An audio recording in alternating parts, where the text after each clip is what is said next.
Clip Studio Paint offers many neat little features, such as mesh transformations, or a work timer that keeps track of how long you've spent on a piece by adding 2 minutes for every single line you draw. Huh? But the one feature I actually care about the most is vector layers. It is probably the only real reason for me to still use CSP over other free drawing programs such as Krita. I am using it for everything, and I mean everything I'm drawing. So instead of boring you with the mathematical foundations of what vectors actually are, I will just show you what you can do with them and why they are so useful.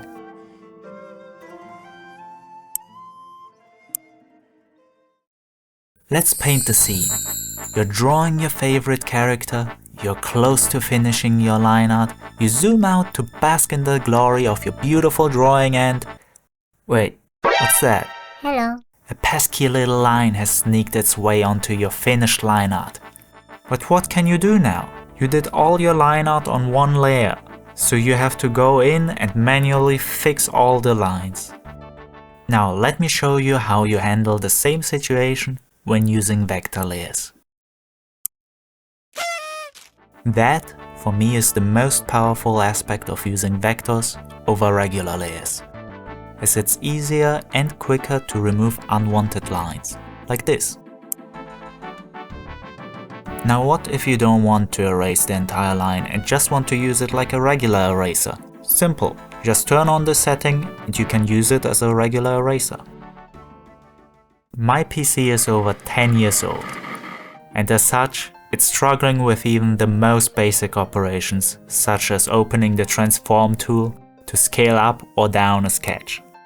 Fortunately, you can just select the entire drawing and get the same freedom of scaling up or down, stretching or rotating with vector layers, without any delay. You can also select separate lines or a group of lines to move them around however you like. Whoa, whoa, whoa! And the best thing about scaling out with vector lines is that lines won't become blurry. That means you can scale your drawing up Or down. and won't lose any of the details. You don't like the brush you used for your sketch? Or you want to see how your line art would look like with a pencil instead of a water brush? Just select the lines and select which brush or texture you would like, and you're done. Change the color of some lines by just selecting them and choosing your favorite color. Change the size, opacity, thickness, whatever it is you want to change, you can. There's so many possibilities and options you have if you decide to use vectors over regular layers. And you'd be a fool not to. Until you realize it comes with its own set of problems.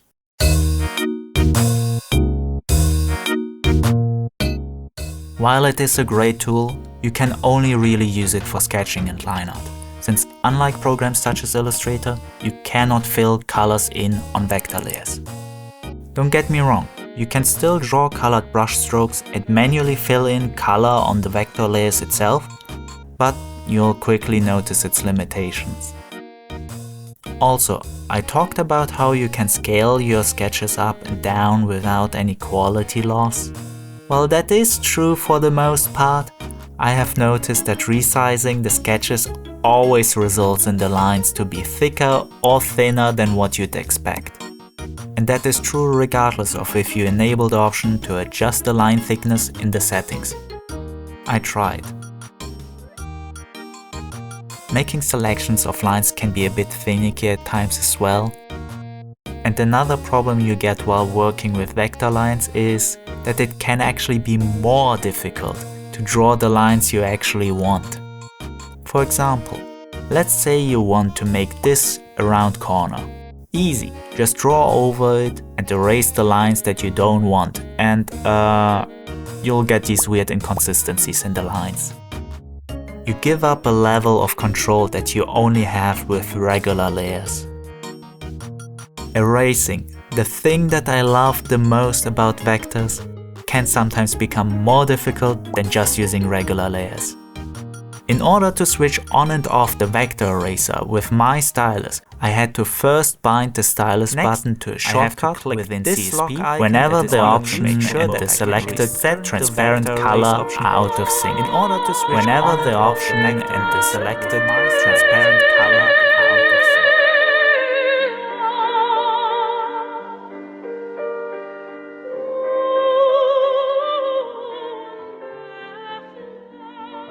In the end, it is a different approach to drawing after all, one that takes time to get used to.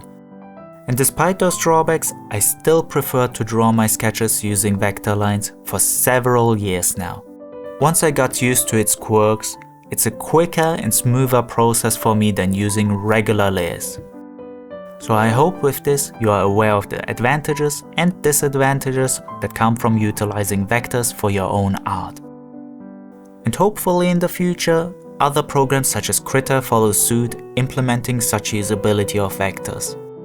Right now their vector capabilities are unfortunately behind those of Clip Studio Paint, and I would like to see some development there. So, if you're trying vectors out for the first time or have already used it before, let me know about your experiences and how you use them. It's not for everyone, but I hope some people watching this will give it a shot. And maybe just like me, you will never want to go back. That's it from me. I want to thank all of my supporters here. You also can support me on Twitch, Ko-fi or Patreon. Thank you all very much for watching and have a great day. Bye!